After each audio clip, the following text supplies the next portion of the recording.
नमस्कार। दादी की कहानी में आप सबका स्वागत है। वैसे तो श्राद्ध कर्म या तर्पण करने के भारत में बहुत सारे स्थान हैं, लेकिन पवित्र फल्गु नदी के तट पर बसे प्राचीन गया शहर की देश ही नहीं बल्कि विदेशों में भी पितृपक्ष और पिंडदान को लेकर अलग पहचान है। पुराणों के अनुसार पितरों के लिए खास आश्विन माह के कृष्ण पक्ष या पितृपक्ष में मोक्ष धाम गया जी आकर पिंडदान एवं तर्पण करने से पितरों को मोक्ष की प्राप्ति होती है और माता पिता समेत 7 पीढ़ियों का उद्धार होता है। आज हम इसी विषय पर जानकारी प्राप्त करेंगे। पितृ की श्रेणी में मृत पूर्वजों, माता पिता, दादा दादी, नाना नानी सहित सभी पूर्वज शामिल होते हैं। व्यापक दृष्टि से मृत गुरु और आचार्य भी पितृ की श्रेणी में ही आते हैं। कहा जाता है कि गया में पहले विभिन्न नामों के 360 वेदियां थीं जहां पिंडदान किया जाता था। इनमें से अब 48 ही बची हैं। यहाँ की वेदियों में विष्णुपद मंदिर, फल्गु नदी के किनारे और अक्षय वट पर पिंडदान करना जरूरी माना गया है।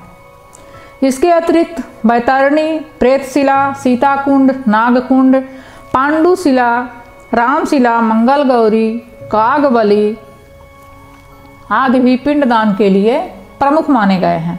यही कारण है कि देश में श्राद्ध के लिए 55 स्थानों को महत्वपूर्ण माना गया है, जिसमें बिहार के गया का स्थान सर्वोपरि है।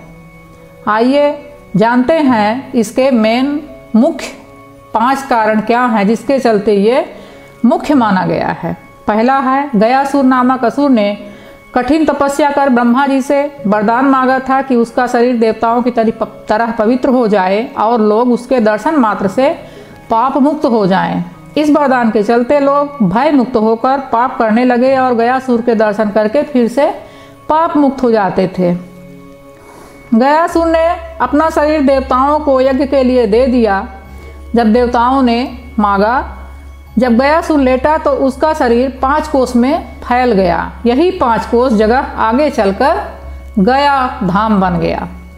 दूसरा है, देह दान देने के बाद गयासुर के मन से लोगों को पाप मुक्त करने की इच्छा नहीं गई और फिर उसने देवताओं से वरदान मांगा कि यह स्थान लोगों को तारने वाला बना रहे। तब से ही यह स्थान मृतकों के लिए श्राद्ध कर्म कर मुक्ति का स्थान बन गया। तीसरा है, कहते हैं कि गया वह आता है जिसे अपने पितरों को मुक्त करना होता है। लोग यहाँ अपने पितरों या मृतकों की आत्मा को हमेशा के लिए छोड़कर चले जाते हैं। मतलब यह कि प्रथा के अनुसार सबसे पहले किसी भी मृतक को तीसरे वर्ष श्राद्ध में लिया जाता है, फिर बाद में उसे हमेशा के लिए जब गया छोड़ दिया जाता है तो उसके नाम का श्राद्ध नहीं किया जाता।